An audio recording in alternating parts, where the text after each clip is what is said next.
the Pacific heading eastbound on a course towards Los Angeles. So all the air raid alarms went off about 11 o'clock at night. And from 11 o'clock to like 2 in the morning, there was constant anti-aircraft fire and searchlights, everything else going on. And it was not just an insignificant incident. There were at least 6 fatalities, a couple of car crashes, heart attacks, and I think one guy got hit by some falling debris. And there was a lot of damage to Los Angeles, but it seemed like it was all due to falling ordnance, because they put up thousands of rounds of anti-aircraft shells. They said there was a big circular, a globe that was like slowly floating over the town, and they were hitting it with everything they had, and yet reportedly nothing happened. The next day, the Army said the alarm was real. But then the Secretary of War, Stimson, came out and said, no folks, nothing there, nothing happened, just war jitters. And of course then we went on, the Doolittle raid took place, we got into World War II, war news was everywhere, and the Los Angeles air raid kind of like dropped out of the history books. Nobody thought anything more about that. But we do have this photograph that was published on the front page of the Los Angeles Times.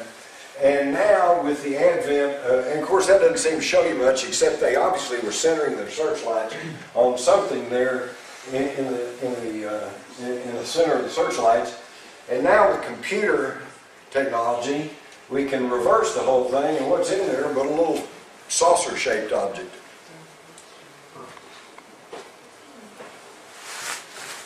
And we also now have this memo to Chief of Staff George Marshall by Franklin Roosevelt, who says, as indicated in my letter and memorandum to you regarding the air raid over Los Angeles, I have learned by Army G2 that Rear Admiral Anderson of Naval Intelligence has informed the War Department of a naval recovery of an unidentified airplane off the coast of California, unlike having any bearing on conventional explanation. Further, it's been revealed that the Army Air Corps also recovered a similar object in the San Bernardino Mountains east of Los Angeles, which cannot be identified as conventional aircraft, blah, blah, blah. So apparently they had their own crash recovery. They did recover some objects after the Los Angeles air raid that had no explanation as to conventional aircraft. Now what's really interesting is that, well, here's another memorandum for the Chief of the Army where they're talking about Dr. Vannevar Bush, who by the way has been identified as one of the founders of the infamous MJ-12 or Majestic 12 group, which has been in charge of UFO secrecy. And they said this is, FDR says, I disagree with the argument that such information should be shared with our ally, the Soviet Union. So even though this is 1942, you can already see the Cold War start to take place. But what's really fascinating is that in the memorandum talking about recovery of unidentified aircraft, Chief of Staff Marshall says, I have further ordered a thorough investigation of all War Department files regarding unconventional aerial phenomenon reported since 1897, the very year of the Aurora spaceship crash. So all the way back and all the way up to 1942, certain national leaders knew that there was something flying in our skies, and it wasn't us, and it wasn't the Soviet Union, and it wasn't the Nazis. And now, of course, today we have a new, undisclosed, still classified suborbital craft that you haven't heard much about because it's still classified, but Jane's Defense Weekly and some of the aviation aerospace publications have been talking about this. And what are they naming it? The Aurora. Hello? So, did the Aurora spaceship crash happen, or didn't it? The debunkers have said, well, it was just a hoax newspaper story, but as I showed you, and as you can see for yourself if you want to get a copy, It's just one of 16 stories, and they're all talking about it. And it all fits into the great airship mystery of 1896-97, and which was in all the papers all across the United States until the latter part of April 1897, when the Dallas News reports that it crashed in Aurora, Texas. And after that, no more stories. Did it go away? Or was it just imagination? Or did it crash in Aurora? Okay, so you can't, the story that it was just a hoax story planted doesn't hold up, because all of these stories are talking about this, and other papers of the area, of the era, were talking about it. So the next argument is, well, Judge Proctor didn't even have a windmill. All right? Technically, I think maybe they were correct, because the old folks I talked to and some of the material I was able to research says, no, Judge Proctor did not have a windmill. This was just a misstatement in the newspaper article. What he had was a windlass. And a windlass is a wooden derrick, just like a windmill, but it doesn't have a windmill. It doesn't have the blades on top of it. It's just a wooden tower that he used for the sump to operate his pump. So there was a tower there, but they've said, no, he didn't have a windmill, didn't have a tower. Well, last summer when they came and moved the little brick building, what they found? The footings for the tower. So yes, there was a tower. The next argument is that, well, it didn't happen anyway, so there's no grave there. You know, we don't know what that little headstone was, but it was probably just a prank, and there's no grave there. Well, last summer they used ground-penetrating radar, and they found that, yes, there is a grave there, a short little grave. So that's out of the way.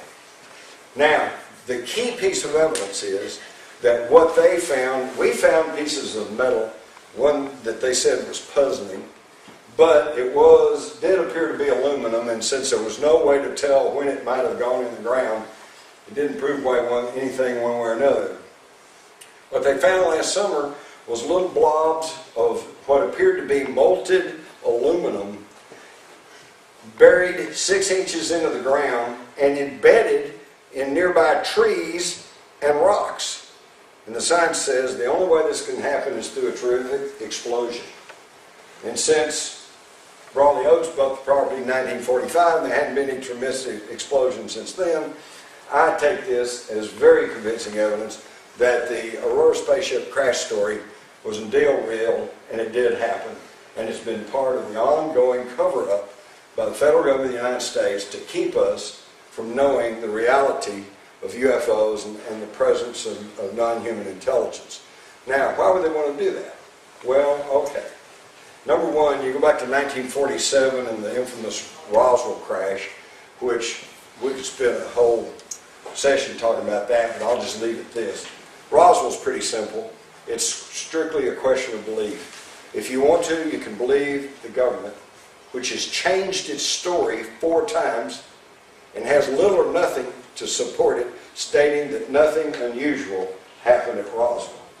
Or you can believe the more than 600 people that are now on the public record who said, I was there, and it was crash discs, and there were alien bodies, and they took them, I took them to Roswell, I guarded the hangar, I flew them to Wright-Patterson, da-da-da-da-da-da-da. So, who you want to believe? It's up to you. And I'm not going to try to tell you what to believe. I'm just giving you the facts. But the main thing is that the people who actually run this country, and I'm not talking about the president, it should be painfully obvious to everybody by now the president has little or no say-so in what happens in this country. By the way, just for y'all's information, last month at the Munich Security Conference, President Obama's new National Security Advisor, General James L. Jones, got up to make some remarks. And he first said, I want to thank you for honoring Dr. Henry Kissinger, which they had done the previous day, which I wonder about since Kissinger can no longer go into certain countries since there's arrest warrants out for him for war crimes. But he says, congratulations on you. He says, and I must tell you that as the President's new National Security Advisor, I take my daily orders from Dr. Kissinger. I don't remember voting for Henry Kissinger, did any of you? So where's the change? There's not any. The same people are still in charge, and the embargo on truthful UFO information is still in effect. And I'll just leave you with this. Y'all are free to make up your own minds, believe anything you want to believe, but if you totally dismiss the issue of unidentified flying objects and extraterrestrials, then you will never be able to truthfully figure out what's actually happening in this world, because you are throwing out a big piece of the puzzle. I thank you all for listening to me, and I'll be glad to answer any questions that I can.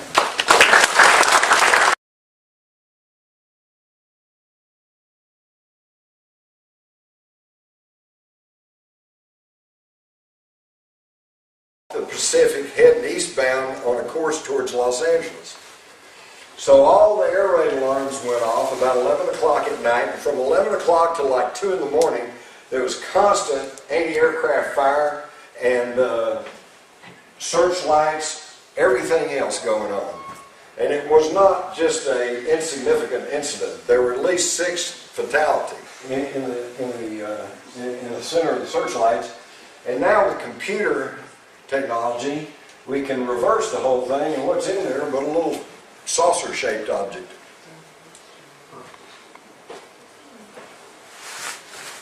And we also now have this memo to Chief of Staff George Marshall by Franklin Roosevelt into World War II. War news was everywhere, and the Los Angeles air raid kind of like dropped out of the history books. Nobody thought anything more about that. But we do have this photograph that was published on the front page of the Los Angeles Times. And now with the advent, and of course that doesn't seem to show you much, except they obviously were centering their searchlights on something there, and they were hitting it with everything they had, and yet reportedly nothing happened. The next day the Army said the alarm was real. But then the Secretary of War, Stimson, came out and said, no folks, nothing there, nothing happened, just war jitters. And of course then we went on, the Doolittle raid took place, we got a couple of car crashes, heart attacks, and I think one guy got hit by some falling debris, and there was a lot of damage to Los Angeles, but it seemed like it was all due to falling ordnance, because they put up thousands of rounds of anti-aircraft shells. They said there was a big circular, a globe that was like slowly floating over the town